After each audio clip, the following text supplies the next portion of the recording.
started dating. And let's go back. Mm-hmm. So we started dating, and then I'm like, oh, okay, this is going to be something. Yeah. So then it was something. We had a nice wedding. He wanted to have children right away, and I wanted to wait. He was 24, he was 26. Right. So then when we stopped using or taking birth control, nothing happened. Yeah. So after a certain period of time, you go to your doctor and you say, nothing's happening. So they say, oh, get this. And back then it wasn't like it is now. You can get this ovulation kit, and you can track it, and you can try this. So then another 6 months went by of that. Nothing happened. So then we got referred to multiple doctors, and we picked an infertility specialist, and we started out with artificial insemination. Yeah. And we went through with the doctor and had a bad experience with that doctor and a miscarriage. And part of the problem was two things. As a woman, we ovulate. Yeah. And part of the process is they give you medication to suppress your ovulation so they can control it. And then they give you a shot so you ovulate. So when they take the sperm and they spin it and they pull out strong, viable, healthy, and then that is placed inside the woman. Okay. At the same time they make you ovulate. Well, this doctor was charging us, your dad gets mad about this to this day, an extra $500-$600 to check this blood work because of this. And had they read my chart, they would have seen. And even though I went in and told him, I said, I think I've ovulated. And he said, no, you can't tell. This was a man. You can't tell that you're ovulating. You have no clue. No.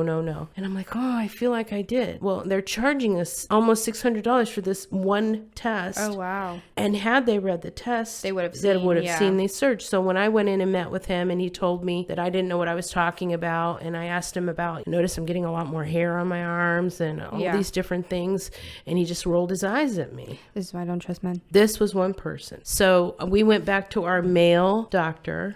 And he referred us to another doctor who was a woman. Good.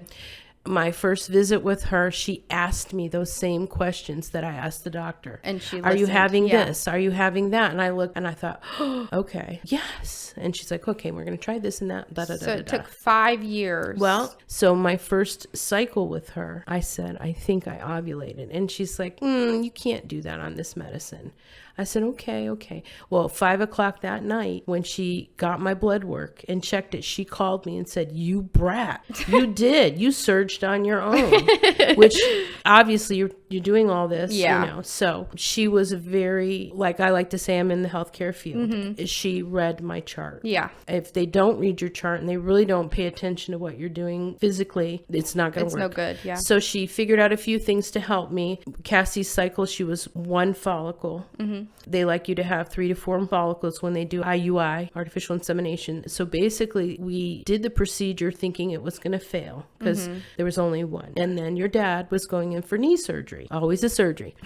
And I wasn't going to be able to go in time to get my blood work when they liked it. So I went a day or so early. And I said, well, I know it's not working. I'm spotting. I'm starting my cycle. Then they called me and said I was pregnant, which was great. Yay! Which preceded a very, very difficult pregnancy.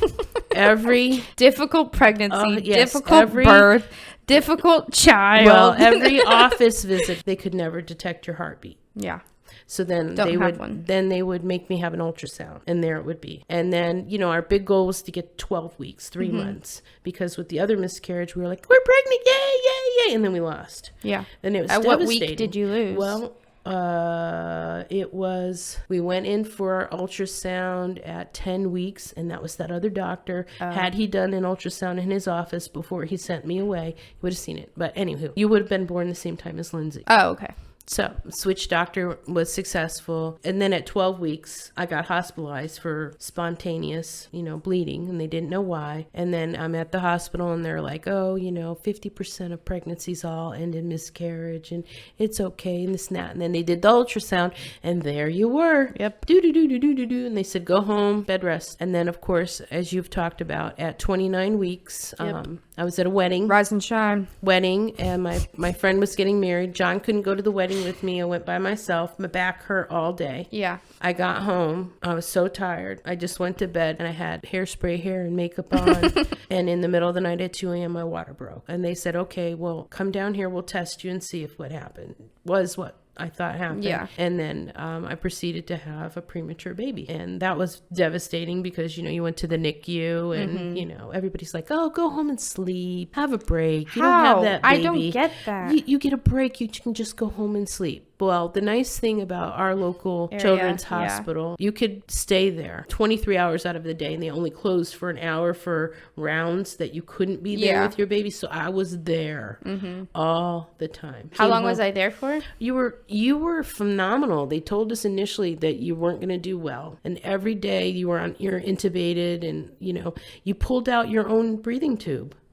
They're like, she pulled it out, but we're not going to put it back in. And then every day there was a milestone, and they're like, this girl, she's just a fighter. Yeah. So it was just over 2 weeks. They ideally want you Born to fight. Ask Logan. Yeah, which crazy. And then, the story goes on from there. She's always done what she's wanted to do. So you had one miscarriage before me and then two after me? No, nothing. We decided that we would try again for Emily. Yeah. And try again. And we went back to the same doctor. We did one cycle. Yeah. And I said, I'm not doing this again. I can't do it. I had to give myself injections, and I had a toddler running around. And, we tried on our own, of course, before that. So then we did one more cycle, and we had 7 follicles, which was amazing. Scary to think Emily about. was 1 out of 7, and that was that. And then later on, we had another non-viable pregnancy on our own that just was a oopsie, which you never knew about. No, I did. I was about 7, I think. I told you after. No, my dad told me when it happened. Really? Yeah. It was on a golf weekend. He told me after that.